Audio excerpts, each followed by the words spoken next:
When writing a review, whether of a computer game, a film, a book, or a piece of hardware, there is always a certain amount of pressure to be objective, to write from some kind of non-personal, neutral viewpoint divorced from any kind of emotional response. I've never subscribed to this view myself. Here at us, we don't try to review every piece of hardware that hits the market. Our selection of review products is implicitly skewed toward those that we think are likely to be good, or if not good, then in some sense significant due to the profile, the positioning within the market, or whatever other factors we deem to be relevant. As such, someone reading the laptop reviews at us will always see a somewhat skewed representation of the market without being exposed to its full breadth.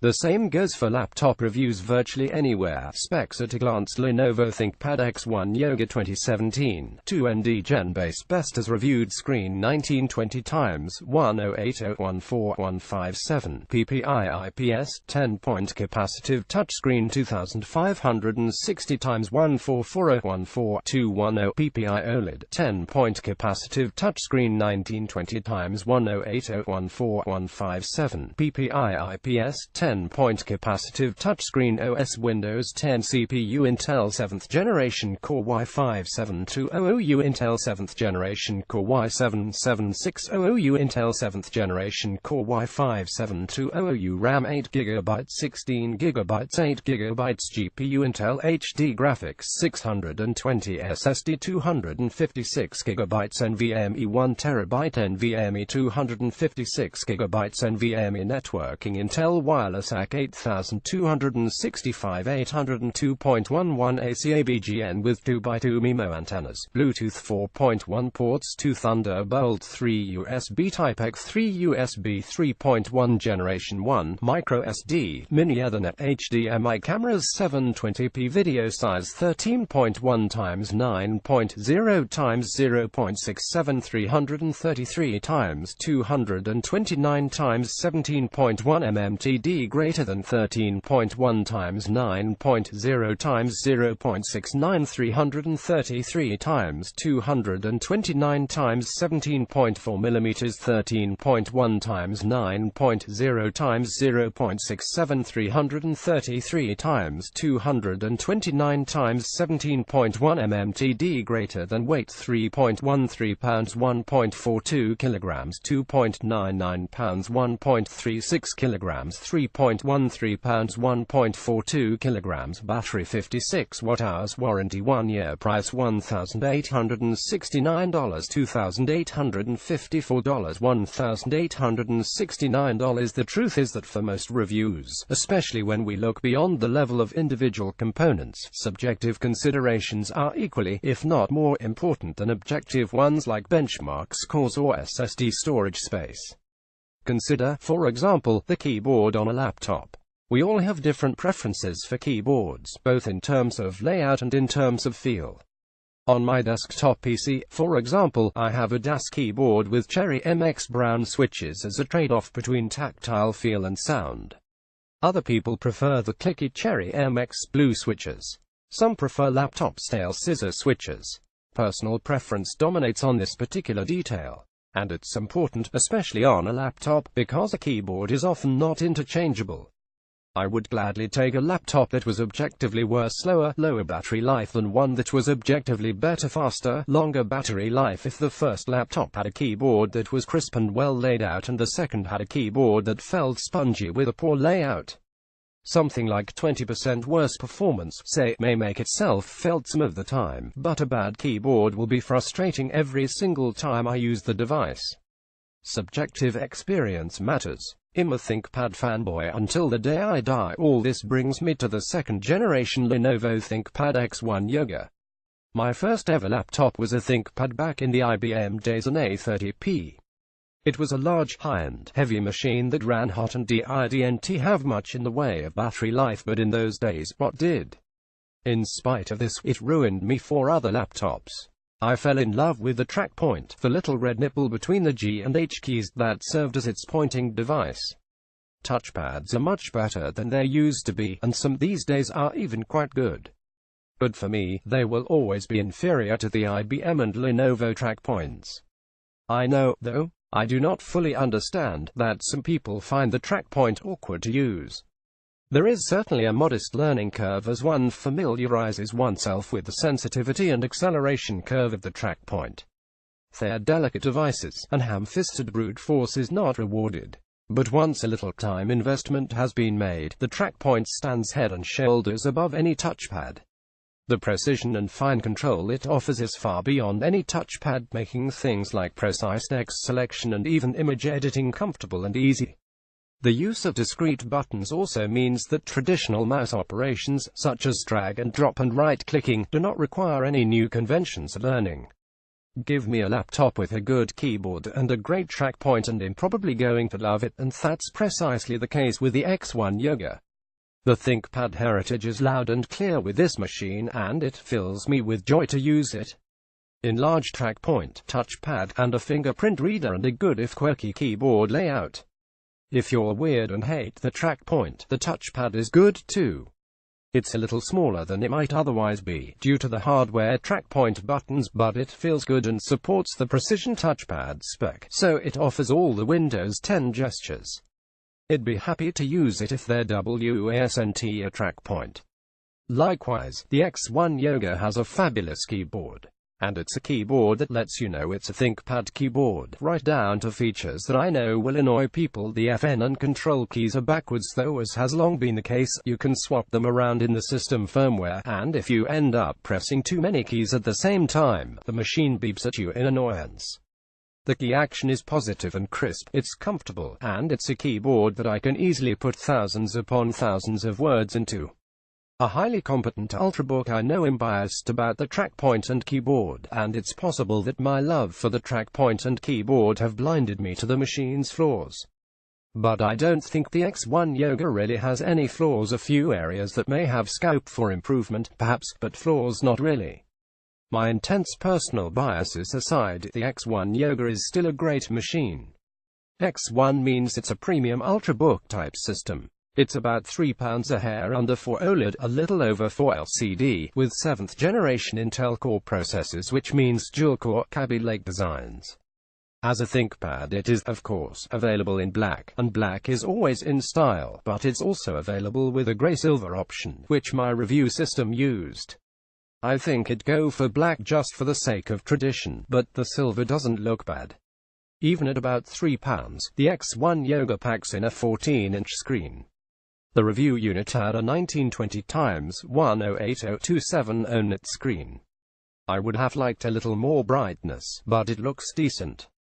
I'm intrigued by it, but haven't had a chance to use the OLED 2560x1440 screen. Although I have concerns about OLED, especially around display longevity, the rich colors and high contrast ratios are very appealing. There's also an LCD option at that higher resolution. Whichever screen option you choose, it'll be a 10-finger touchscreen with pen support. In spite of its slim size, the X1 Yoga manages to include a pen garage to neatly dock the stylus when it's not in use. The pen is powered, and it recharges whenever it's docked. Combined with the final element of the system's name, Yoga denotes that it has a 360-degree hinge, so the screen can fold all the way back to convert the system into a chunky tablet, and the result is a device with a ton of versatility. Enlarge the magic hinge, which really doesn't add much weight as size but provides a ton of versatility. If I were buying a laptop today, it'd make touchscreen support and a 360-degree hinge must-have features. After using Windows 8 and 10 devices for so long, touching the screen to scroll and tap dialog box buttons has become second nature. A laptop without a touch screen just feels broken, and the 360-degree hinge is fantastic on the plane or in the kitchen. Honestly, I'm probably never going to fold the screen all the way back for tablet mode. I don't really care for tablets, so it's just not that useful to me.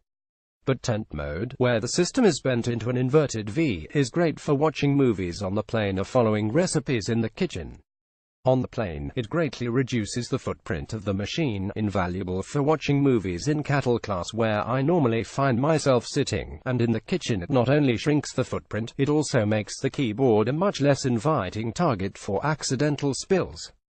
The touch screen means you can still pause your movie or scroll through the instructions as you're following them. Frankly, all laptops should work this way in 2017. With the screen folded back, the keys recess into the keyboard and become disabled, protecting them from damage and ensuring that there are no stray key presses when holding the thing like a tablet. Listing image by Justin Wolfson, page 2. Unlike so many other ultrabooks, Lenovo hasn't skimped on connectivity with the X1 Yoga. We get two USB Type-X Thunderbolt 3 ports, one of which is used for charging 3 Generation 1 USB 3.1 Type-A ports, one of which can charge phones even when the computer is off, a full-size HDMI port, a mini-45 port which turns into a gigabit Ethernet RJ45 port through the use of a dongle, which is unfortunately not included as standard, and a micro SD port. I have quibbles. I would have liked to see both Type-A ports support charging rather than only one, but this is a rich selection of connections.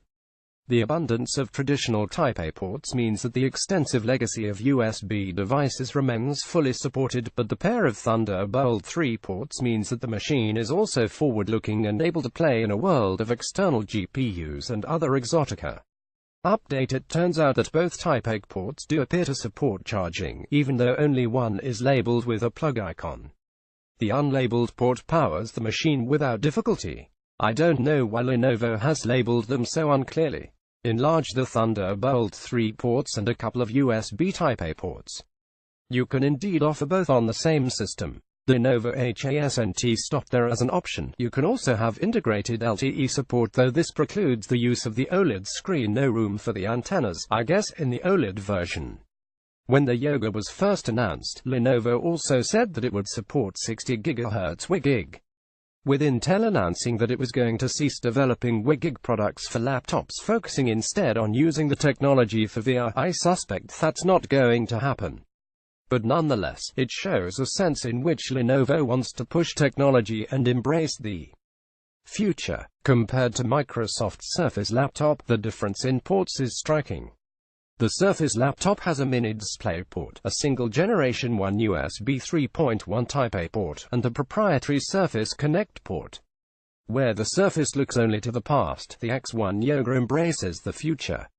Granted, the X1 Yoga is 0.1 inches thicker and 0.3 pounds heavier, but its flexibility and connectivity beats the Surface laptop hands down. The Yoga is rounded out by a forward-facing 720p camera and, for biometric authentication, a fingerprint reader. This is of the whole finger style, rather than the swipe bar that Lenovo has tended to use in the past. It was easy to use, and I found it generally quick and reliable at logging me in with Windows Hello. I would love to see Lenovo adopt facial recognition, just because the experience of sitting down at your PC and logging in automatically remains magical, but, on purely practical terms, the fingerprint reader feels like a solid alternative. This is what a PC should be. This is a machine that captures so much of the flexibility and versatility of a PC. The size and weight are good, it packs in plenty of technology, and it can be used in a whole range of ways. For me, the X1 Yoga in many ways sets the standards for what a 2017 Ultrabook should be. We shouldn't have to give up connectivity options just to be slim and light, and every machine should embrace touch as a natural extension of human input. I'm sure that the 360-degree hinge and pen garage do technically make the X1 Yoga a little heavier than it might otherwise be, but it doesn't make the machine heavy, so why accept anything less? Why put up with either legacy or Thunderbolt 3 when it's clearly possible to do both? On the more objective criteria, the X1 Yoga does more or less what we'd expect from its spec sheet. The lack of Iris Pro graphics at the high end means that it doesn't offer quite the same graphical performance as some competing systems. The battery life is not best in class. It achieved just shy of 11 hours in our web-based test, about an hour more than the Surface laptop but far behind the LG Gram 13, but it's solid and in the same ballpark as most comparable machines. It'll get you across the continental US, but it might leave you short on a transatlantic trip. The software configuration was also respectable. This laptop comes with Lenovo's own software for updating drivers and firmwares, which seem to do a reasonable job. Otherwise, the device seemed to be free of unwanted bundles. ThinkPad is as ThinkPad does. The ThinkPad X1 Yoga is a fine example of what a PC can be and a fine example of what the ThinkPad brand means to so many of us. The only sticking point is another ThinkPad classic, the price. It's a bit difficult to talk definitively about the price. For online, web-based sales, Lenovo regularly offers various promotions that cut the price, sometimes dramatically. As such, there can be a big discrepancy between the list price and what you actually end up paying. At the time of writing, the top spec i7-7600U, 16GB RAM, 1TB SSD, 2560x1440 OLED display, has a list price of $2,854, with an instant saving of $285.40 for $2,568.60 paid.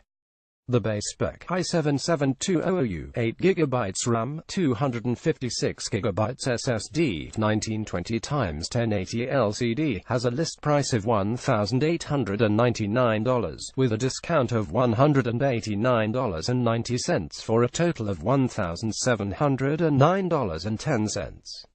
Either way, that makes the X1 Yoga an expensive machine. As an approximate comparison, the top end Surface laptop i7-7660U, 16GB RAM, 512GB SSD costs $2,199. An OLED X1 Yoga with the same size drive, with the Lenovo discount applied, is $2,429. To my mind, that extra $230 is getting you a lot. 360-degree hinge, track point, Thunderbolt 3, gigabit Ethernet, and a higher resolution OLED screen. So in my view, the higher cost is justified here. There's no exact match for the bottom specs, but for something comparable, i5-7200U, 8GB, 256GB, and the 2560x1440 LCD, you're paying $2,024 discounted to $1,821 for the Lenovo and just $1,299 for the Surface laptop.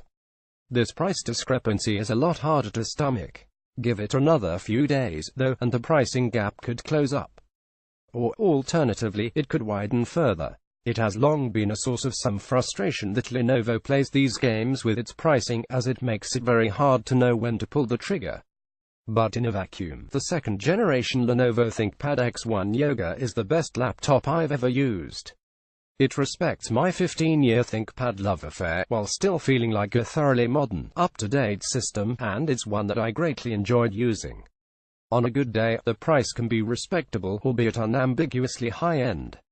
On a bad day, it can be positively eye-watering. As much as I love it, I'm not sure I could quite justify paying list price, but find a day with a good discount and you may be getting yourself the greatest PC laptop that has ever shipped. The good track point is the best mobile pointing device of all time, fabulous keyboard-rich connectivity, the bad the ugly Lenovo, making it so hard to say definitively how much you'll actually have to pay.